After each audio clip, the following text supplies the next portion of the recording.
All right, before we're joined by our guest today, who was dragged out of the Kavanaugh hearings, manhandled by the Capitol Police, I wanted to play a quick video to contrast with the energy that you saw at the hearing today. But soon a few hundred people trickled in despite the heat to let the world know they're opposed to President Trump's nomination to fill the vacant Supreme Court seat. A pro-life rally was scheduled to run in opposition to the protest, but no one attended. A nice local TV segment about a rally against Brett Kavanaugh that was held in Denver last week. She said several hundred people showed up. They spoke about the threat to civil liberties and particularly about the threat to Roe v. Wade, about how putting Kavanaugh on the court means that the court is going to drift toward criminalizing abortion. And then you saw that beautiful deadpan at the end. There was another rally, a pro-life rally planned, but it was canceled because no one attended. And that is a microcosm of what you're not seeing around the country. $30+ million has been spent by conservative and right-wing groups around the country trying to gin up what they call astroturf energy. This is kind of fake grassroots energy. For that $30 million, they have gotten zilch.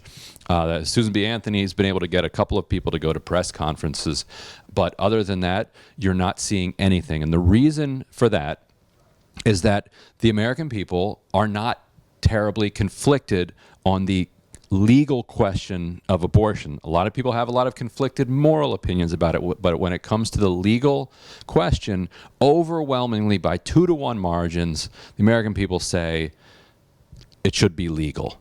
It is rare to see those kinds of polling numbers for an issue that is talked about as if we are an evenly divided country. We're not. It's a huge lie, and the fact that they can't get anybody to show up for these quote unquote pro-life rallies tells you exactly what's going on the ground.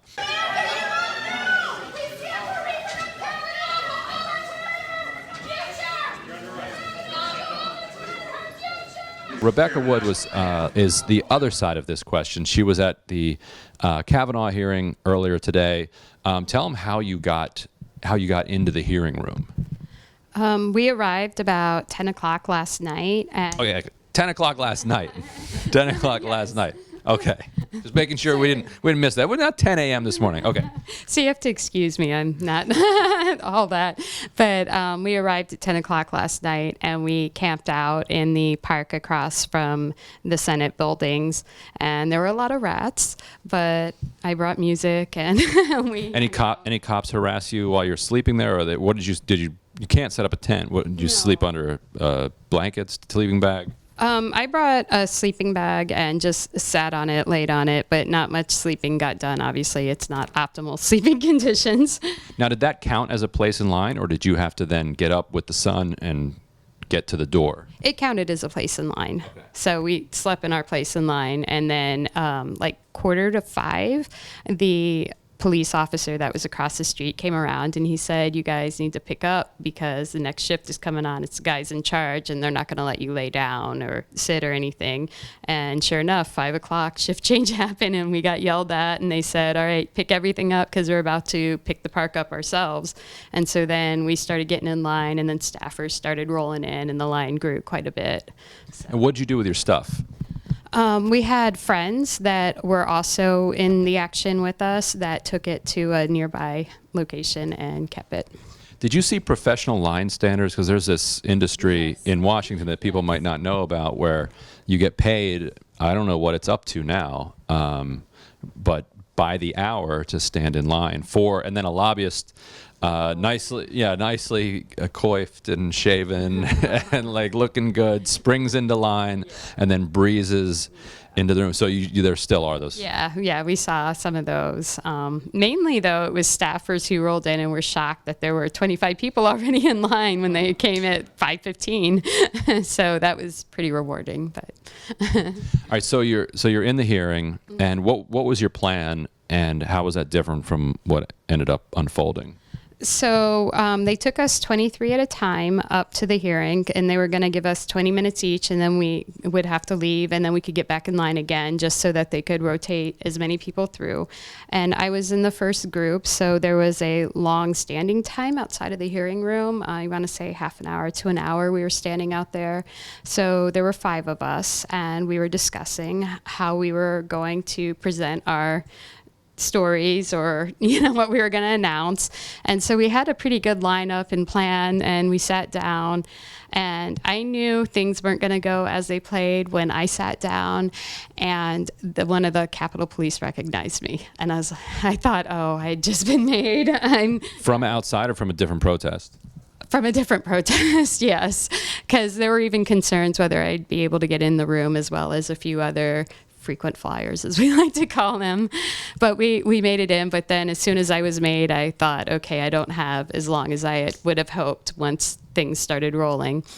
And so the they started, and surprisingly, Senator Harris raised a fuss, and we were not expecting that. So we cheered for that, and then we got a first warning from Capitol Police, and that's when the other 4 people I was with, Piper Paraboo, Winnie, and Linda Sorsauer, and Jennifer Epps Addison from CPD, and Heidi Seek from New York, were all they started yelling, and I actually tucked my sign into my dress and whipped it out.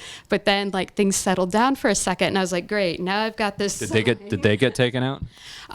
One of them did. The other sat down, and then I thought, okay, now I've got this sign. It's pretty blatantly obvious.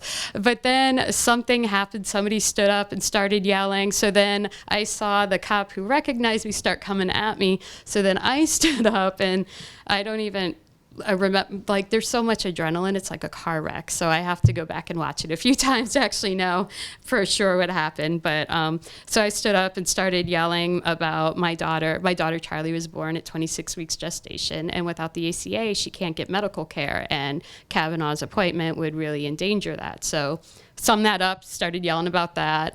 And so the cop's coming at me, but then the girl next to me stands up and starts going, and kind of Did you know her? Or that?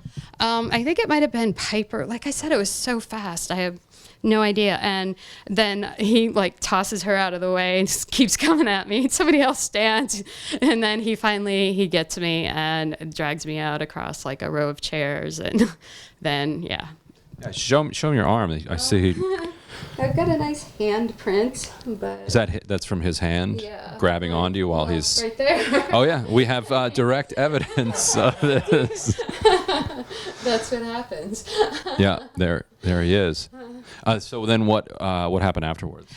So they took us out, and we were standing outside of the hearing room, and they kept going, shut the door, shut the door, shut the door. And we were in some back closet. I'm not sure. We got on an elevator, and they took us all the way downstairs, and then they cuffed us and tossed us in a paddy wagon in the basement and drove us to the barn on K Street, and the usual drill. We sit there while they run our paperwork. But I had just gotten off of probation last week, so I was a little nervous whether I was going to be held overnight over clerical errors or whatever. So that was a small sweat, but we all. But you didn't. Obviously, you're here. And so now you have to appear in court for what's the charge, or what happened next? So that's also interesting. Normally for something like this, I get a charge of incommoding or disrupting Congress, which I have in the past. But this time we got disorderly conduct. And and it was a $35 post and forfeit, which is the cheapest we've had by far. So, yeah. And so you don't have to go to court. It's over. $35. The misdemeanor I had prior will always be on my record unless I have it expunged. But when you have a post and forfeit, it doesn't show up. But if you're asked, have you been arrested, then you have to answer yes.